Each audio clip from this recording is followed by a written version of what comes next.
Alors, bonjour tout le monde. Je vais dans un premier temps vous parler de la question du salaire minimum et Amir, par la suite, poursuivra avec Bombardier.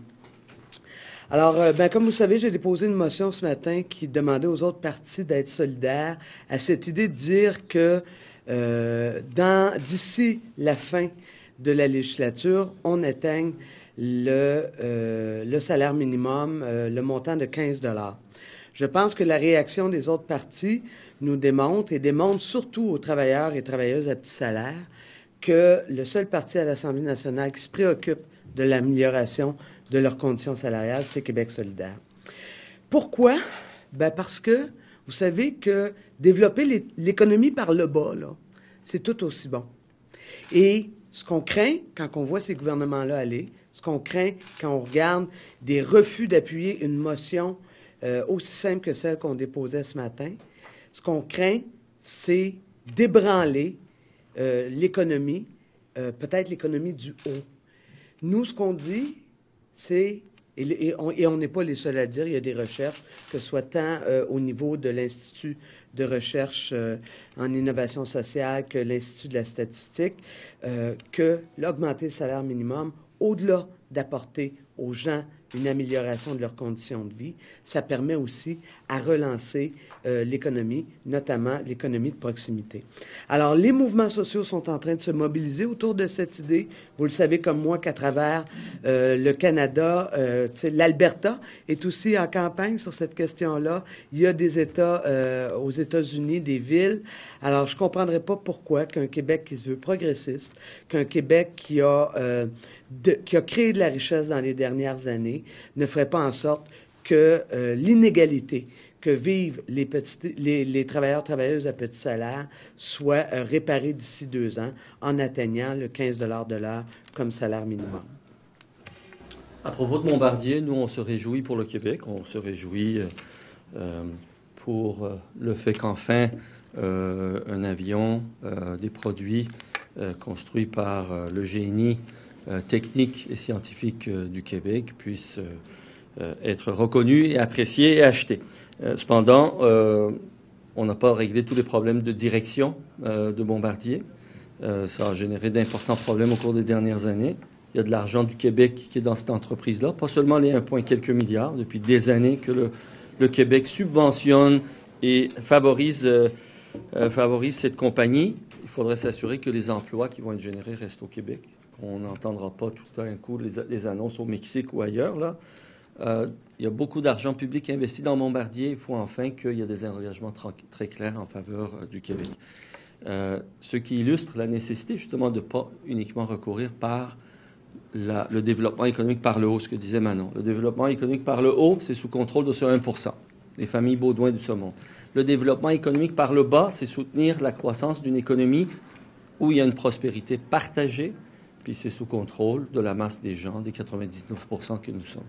Est-ce que c'est une bonne entente, finalement? Est-ce que tout ça fait partie, ne donne pas raison au gouvernement sur cette entente concernant la CCE?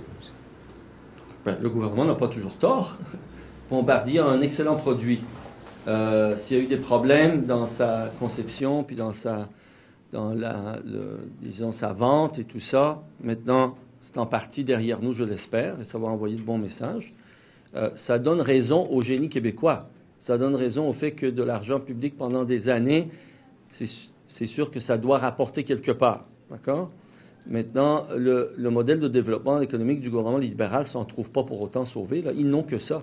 D'ailleurs, vous auriez dû voir à quel point ils étaient contents d'enfin avoir quelque chose à répondre aux questions de l'opposition aujourd'hui, en invoquant Bombardier à tout coup, là. Il y a eu 3-4 sujets différents. Et je pense même que la réponse a été à propos des écoles juives qui ne se conforment pas. La réponse a été Bombardier. C'est assez ridicule. Madame Massé, oui? Comment vous accueillez le fait que le Parti québécois ait refusé la motion d'augmenter le salaire minimum à 15 $? Moi, ma surprise résidait dans le fait que tous les partis ne sont pas ralliés à cette chose aussi simple que de redonner de la dignité. Particulièrement le Parti québécois. C'est ça, j'y arrivais. J'entendais tantôt mon collègue M. Cloutier dire que le PQ a toujours adhéré à une augmentation du salaire minimum. À ma connaissance, si on regarde, mettons, dans les 20 dernières années, c'est pas nécessairement le PQ qui a fait augmenter le plus le salaire minimum. Et je me souviens d'un moment très particulier qui s'appelait la Marche mondiale des femmes à l'an 2000, où le mouvement des femmes, on demandait, puisque j'y étais, une augmentation du salaire minimum pour permettre aux gens de sortir de la pauvreté. Un peu la même logique que le 15 $ actuellement. Et la conclusion du gouvernement péquiste de l'époque, ça a été une augmentation de 10 sous. Alors, je pense que le PQ a manqué une occasion aujourd'hui de dire que il est préoccupé de la pauvreté que vivent les gens qui sont à petit salaire. Et moi, ce que je veux surtout relancer, c'est de dire que cette lutte-là n'est pas terminée. Au contraire, aujourd'hui, c'était pour un peu mesurer quels sont les appuis politiques, mais plus les gens seront dans la rue pour le dire, cette importance de rétablir les inégalités salariales en augmentant le salaire minimum, ben ils sauront au moins qu'à l'Assemblée nationale, à cette étape-ci, il y a un parti qui les représente. M. Pellado a fait de l'œil à Québec solidaire récemment. Est-ce que là, encore une fois, ça démontre pas que les deux partis sont irréconciliables quand on voit une question comme celle-là? Vous me volez les mots de la bouche. Et on parle beaucoup de convergence. Là, on voit à quel point il y a une divergence de vision sur l'indépendantisme. L'indépendance du Québec, là, qui vote pour l'indépendance du Québec? C'est les gens à faible salaire en grande majorité. Alors, quand il y a des gens qui réfléchissent dans le mouvement indépendantiste sur la stratégie gagnante, là, il n'y a qu'une stratégie gagnante. C'est d'obtenir la faveur, l'appui, l'engagement, la mobilisation de ceux, le grand nombre là, qui vivent de salaire minimum, de faible salaire, de 99%. Donc, on parle beaucoup de convergence, mais vous voyez comment il y a des divergences sur l'orientation, sur comment on peut donner espoir au mouvement indépendantiste. Le mouvement indépendantiste ne réussira pas l'indépendance du Québec si les 99% ne sont pas avec nous. Et les 99% partout dans le monde demandent une amélioration de leurs conditions d'existence. Et ça passe par un salaire minimum qui puisse permettre aux gens de sortir de la pauvreté. Est-ce que vous avez présenté cette motion-là pour illustrer justement la différence idéologique entre les deux partis? Absolument pas. Vous savez que dans 2 jours, c'est le 1er mai. C'est pas la première fois que Québec solidaire parle du salaire minimum. Je pense que ce qu'on a voulu illustrer aujourd'hui, c'est surtout de créer ce lien-là entre les gens dans la rue qui demandent d'avoir un salaire minimum respectueux des engagements qu'ils ont, c'est-à-dire payer le loyer, l'augmentation d'hydro, etc., et le salaire qui leur est versé. Et Québec solidaire a souhaité envoyer un message à ces gens-là, de dire « Ouais, nous autres aussi, on pense que ça devrait aller dans ce sens-là. » Hier, c'était les crédits de l'Assemblée nationale. Et M. Chagnon a dit que les règles qui encadrent les dépenses des députés empêcheraient tout scandale comparable à ce qui a été constaté au Sénat du Canada. Je voulais savoir, est-ce que vous pensez qu'on est obligé un peu de croire sur parole, parce que, bon, il y a des limites à ce qu'on peut avoir comme information, là. Mais est-ce que vous pensez que l'Assemblée nationale devrait faire preuve de plus de transparence concernant les dépenses des membres de l'Assemblée nationale? La réponse simple, oui, nous sommes 100% d'accord avec vous. C'est facile de le faire quand on n'a rien à se reprocher, puis je crois que ça ne devrait pas être le cas pour personne ici.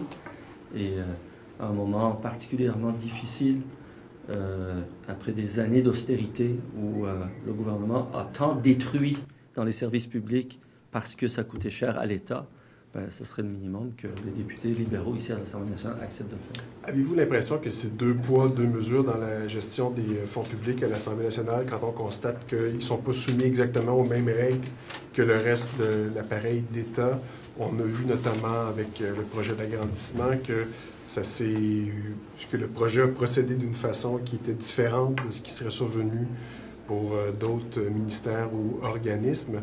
Je voulais savoir notamment, est-ce que vous pensez que le bureau de l'Assemblée nationale était en conflit d'intérêts quand il a voté et octroyé les budgets pour aller de l'avant avec ce projet-là sans qu'il y ait de regard extérieur sur l'évaluation des besoins réels? Je ne pense pas qu'on puisse accabler le bureau de l'Assemblée nationale pour ça.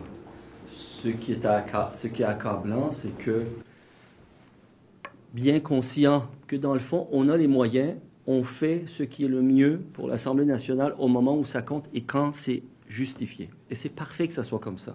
Ce qu'on trouve déplorable, c'est le 2 poids 2 mesures dont vous parlez. C'est que, alors que pour quelque chose qui est nécessaire pour l'Assemblée nationale, on dit d'accord, on va aller chercher les fonds puis on va le faire, mais il y a plein de choses nécessaires dans la société où on devrait agir suivant la même grille.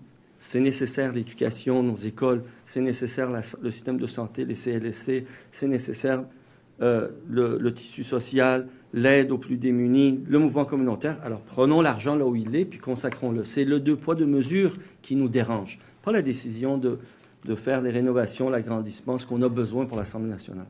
Vous avez raison de dire les 2 poids 2 mesures, puis c'est ça qui heurte les gens, c'est ça qui enrage les gens, c'est ce 2 poids 2 mesures qu'on retrouve en justice, dans le traitement des parlementaires, et surtout dans le saccage que fait ce gouvernement dans notre société, contre les plus démunis, contre les 99%, contre nos services publics, et qui vient illustrer à quel point, la décision actuelle, à quel point il y a une 2 poids 2 mesures. Vous n'avez pas l'impression, justement, que ça illustre le fait, ou ça peut envoyer le message, justement, que quand c'est les besoins des élus, c'est plus facile que quand c'est... Ben oui, mais ce que je veux dire, la nuance, c'est que le besoin là est réel, puis c'est correct que cet argent-là ait été décidé. Là où il y a un problème, c'est qu'ailleurs, on est coupé. Alors, ça serait mis... C'est pour ça que nous, on insiste sur la transparence. Expliquons au public ce qu'on a décidé de faire pour, disons, les améliorations là, matérielles à l'Assemblée nationale. Expliquons ça. On a pris de décision de dépenser des dizaines de millions parce que c'était nécessaire. Puis là, le gouvernement devrait expliquer pourquoi, alors, il n'a pas les moyens de dépenser pour la société. Le gouvernement du Québec devrait-il couper les Pourquoi il n'a pas les moyens de subventionner à hauteur de quelques centaines de milliers de dollars la clinique SAPSA? C'est la réponse que vous a donnée Couillard aujourd'hui. Là. En chambre, il s'est levé. Il a dit « Ah, nous, c'est pas comme ça qu'on va marcher. On compte sur des bombardiers pour soi-disant augmenter les richesses. Et là, ça va là, le trickle down. Ça va tomber en bas, puis par magie, SAPSA va pouvoir continuer. » C'est ça la réponse qu'il a donnée. Donc, il a dit « On n'a pas les moyens. » C'est ça qu'il disait. Bon, justement, SAPSA, est-ce que la clinique peut vivre sans les fonds du ministère de la Santé, selon vous? Ben, j'espère que, malgré l'extrême nuisance des politiques actuelles du ministère de la Santé, son refus, la clinique SAPSA va continuer. J'espère qu'on trouvera le moyen. Mais c'est odieux, c'est absolument odieux que devant les milliards de dollars dépensés par ailleurs pour des médicaments qu'on paye trop cher, pour des médecins qu'on paye trop cher, pour des médecins qui abusent. Pas tous, pas la plupart, mais certains médecins, avec la complaisance et le consentement de ce même ministre, abusent du système de santé et facturent et surfacturent qu'ils ne trouvent pas quelques dizaines de milliers de dollars pour la clinique SAPSA. Est-ce que le gouvernement du Québec devrait couper les vivres aux écoles privées qui sont actuellement subventionnées, mais qui contreviennent à répétition, notamment aux différents plans pédagogiques là, du ministère de l'Éducation? Laissez-moi vous parler d'une école privée, l'école Bells. C'est dans mon comté, ou proche de mon comté, c'est dans le Myland. C'est une école qui appartient aux commissions scolaires English School Board. Il était disponible pour être vendu, pour être acquis ou prêté ou échangé avec la CSDM. Nous, on a fait des démarches auprès du ministère de l'Éducation pour que ça soit possible, que ça soit échangé avec la CSDM qui en a besoin pour rencontrer les besoins d'une autre école de mon comté où ils sont en augmentation démographique. Et là, on a appris que le ministère a donné son consentement à l'achat et à l'acquisition par une école juive, orthodoxe, qui s'appelle l'école Bells, qui est en dérogation comme les autres par rapport aux exigences du ministère de l'Éducation. Encore une fois, c'est inadmissible. Ça fait longtemps qu'on demande. Il faut que ça cesse. J'ai posé déjà des questions depuis plusieurs années là-dessus à l'Assemblée nationale et la complaisance du gouvernement à l'endroit de ces écoles privées est simplement inadmissible. On comprend la difficulté que peut représenter sur le plan symbolique de s'attaquer à une école religieuse, mais ces précautions sont inutiles. Pour la plupart de nos concitoyens d'origine juive qui vivent au Québec, avec lesquels entre eux et moi, il y a beaucoup de divergences entre eux et Québec solidaire sur bien des questions. Mais là-dessus, les concitoyens d'origine juive qui vivent au Québec ne sont pas plus contents de savoir qu'il y a quelques communautés ultra-orthodoxes qui nient le droit de ces enfants-là de bénéficier d'une éducation conforme aux exigences minimales. Certaines écoles dérogent aux différentes règles puisqu'elles ne suivent pas à la lettre le programme, notamment d'éthique et culture religieuse. ces écoles-là là, où on a identifié justement certaines entorses à ces cours-là, est-ce qu'elles devraient être punies ou on devrait être accommodante avec ces écoles-là, ou on a juste vu ça? Ces écoles-là ne prospéreraient pas s'il n'y avait pas du financement public. Ces écoles-là devraient être, j'appellerais ça punies. Il faudrait simplement qu'on soit conséquent puis arrêter de subventionner ce qui est inacceptable. Arrêter de subventionner des écoles qui ne donnent pas une bonne éducation, un bon cadre à nos enfants. On a des devoirs devant ces enfants-là. Ce n'est pas une question de punir les écoles, c'est une question de sauver les enfants. Ce n'est pas une question de punir, dire il faut punir ceux qui, actuellement, nuisent à l'éducation des enfants juifs, qui sont des concitoyens du Québec, qui sont des enfants du Québec, qui ont droit aux mêmes protections du gouvernement québécois que tous les enfants du Québec. Une dernière question là-dessus. En quoi l'approche du ministre qui dit vouloir, qui continue de renouveler les permis parce qu'il souhaite que ces écoles-là demeurent dans le giron québécois, que des inspecteurs du ministère puissent continuer à aller accompagner les écoles plutôt que de cesser de donner des subventions et de ne pas renouveler le permis, ce qui ferait peut-être tomber l'école dans la clandestinité et le ministère n'aurait aucun droit de regard sur... Le ministre est peut-être jeune dans son ministère, mais il est là depuis un certain temps. Là. Il doit savoir comme moi que ça fait des années qu'on a accompagné ces écoles. Puis rien de substantiel a changé. Moi, je pense qu'il faut mettre fin à cette mascarade. On se fout de nous-mêmes en faisant ça, de l'administration gouvernementale. On ridiculise le ministère de l'Éducation, puis on encourage des gens qui ne respectent pas les règles.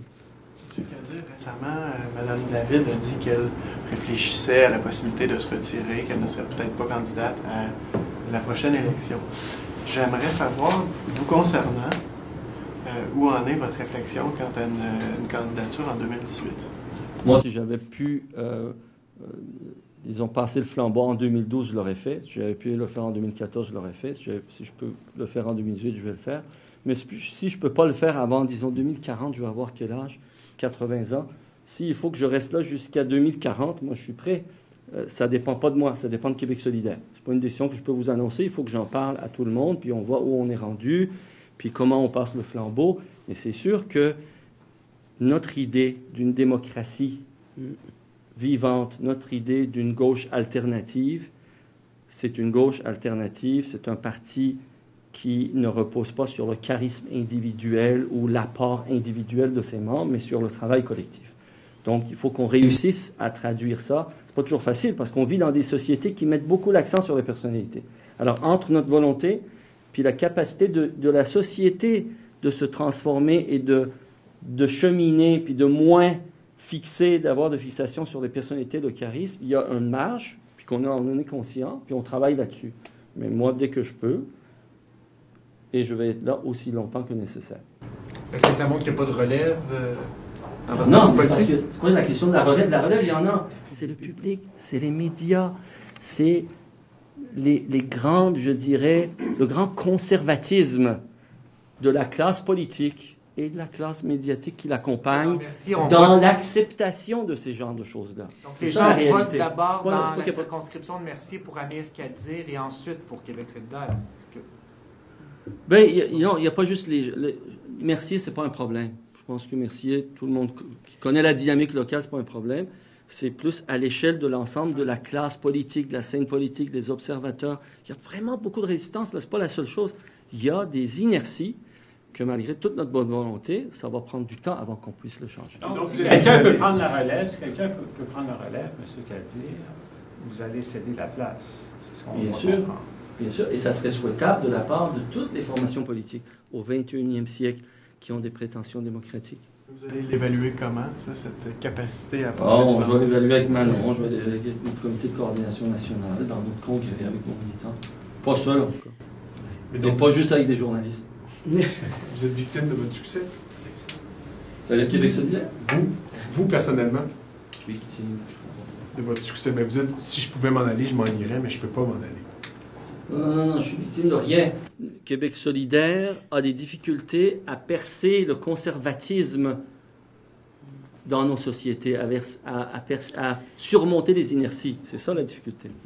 Moi, je vous dirais que, vous savez, pour un parti de gauche qui ne se cache pas et qui est cohérent comme le nôtre, c'est un défi dans toute l'Amérique du Nord d'être capable de faire résonner nos idées à travers un courant, je pense que c'est de ça que tu parles, un courant plutôt conservateur, pas dans le sens de M. Harper du terme, mais de maintenir les idées en place, plutôt conservateur. Alors, c'est évident que pour arriver à faire élire une personne dans un mode de scrutin qui en a rien à cirer de la diversité des opinions politiques de la population, qu'on préserve dans un bipartisme qui commence à être assez un monopartisme, à s'en aller dans le même sens, c'est évident que des prises de position comme les nôtres viennent ébranler et changer la donne. Ceci étant dit, chaque député solidaire a sa valeur, et plus il y en aura, plus Québec solidaire aura aussi sa valeur.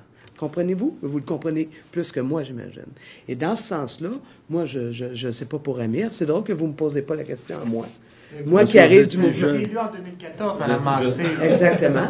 Est-ce que vous écartez à ce moment-ci le scénario de ne pas être sur les rangs lors de la prochaine élection? Mais ma seule question est pourquoi on ne me pose pas la question à moi? Est-ce que vous avez été élu en 2014? Alors, pourquoi on n'arrêterait pas après un mandat? Peut-être qu'on a moins de signes de votre part que ça pourrait arriver à un terme. C'est juste ça, mais si vous voulez répondre à la question, allez-y. Votre collègue a écrit quelque chose, mais de toute évidence, votre collègue n'a pas eu le temps de tout regarder, la dynamique et les exigences de Québec solidaire. Vous savez que depuis 2009, on a une règle de Congrès qui dit qu'il y a un porte-parole parlementaire et un porte-parole extra-parlementaire, toujours. Alors, à partir du moment où Françoise a été élue en 2012, il fallait que quelqu'un cède sa place. Et par le simple principe d'alternance, moi, j'ai cédé ma place, mais ce n'était pas parce que je voulais abandonner ou j'étais fatigué, non. Même quand je ne serai plus député de Québec solidaire, je ne quitterai pas Québec solidaire. C'est pas comme beaucoup de politiciens, des vedettes qui, une fois qu'ils abandonnent leur poste, là, non. Je veux prendre d'autres responsabilités. Vous allez me voir talonner les gouvernements. En fait, tu as parlé de bipartisme, tu as raison. C'est un bipartisme, un monopolitique.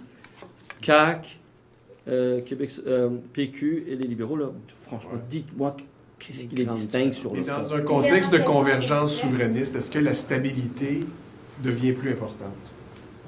C'est-à-dire, pour faire l'indépendance du pays, parce que vous revenez toujours sur le mot convergence. Moi, je vais vous dire, pour faire l'indépendance du pays, ce qu'il va falloir converger, c'est beaucoup plus largement que juste les partis politiques qui sont ici et les personnes qui le composent élus. Il y a des appels à la convergence. Est-ce que c'est d'autant plus important pour Québec solidaire d'assurer une stabilité dans ces figures de proue, disons? On ne le sait pas. Peut-être que nous sommes des obstacles. Peut-être que moi, Pierre-Carl Pellado, Manon, je ne sais pas, Véronique Houillon, on est plutôt des obstacles. On ne sait pas. Il ne faut pas présager de tout ça, présumer tout ça. Mais pour répondre à la question qu'on ne vous a pas posée, est-ce que vous avez l'intention de céder votre place lors du prochain scrutin, compte tenu du fait que ce serait peut-être bon, justement, qu'il y ait un certain renouvellement? Bien, écoutez, ce que je peux vous dire, c'est que j'ai abordé ce mandat-là avec la conviction que, je devais apprendre beaucoup, parce que ce n'est pas mon milieu, parce que globalement, ici, c'est une élite qui s'y retrouve et que donc j'ai des croûtes à manger, ce que je fais depuis 2 ans. Les 2 prochaines années, je pense que vous allez me voir pas mal plus en selle parce que je comprends mieux comment tout ça fonctionne. Est-ce que je vais me représenter? Moi, je peux juste vous dire ça quand on sera rendu au bout, quand notre parti aura fait toutes les analyses. Mais c'est évident que pour une activiste comme moi, de 35 ans d'expérience, j'ai la conviction que l'élection d'un parti de gauche va changer les choses à la face du monde ici au Québec. Et moi, c'est ça que je suis venu faire ici. Je ne suis pas venu faire du parlementarisme. Je suis venu faire en sorte que les Québécois et les Québécoises, qui sont constamment oubliés par l'élite économique de ce pays, que ces gens-là puissent enfin trouver un parti politique qui est prêt à aller au front. Et ça commence aujourd'hui par le 15 $ de l'heure. Merci beaucoup. Je commence à croire par vos insistances que nos postes vous intéressent. Vous convoitez nos...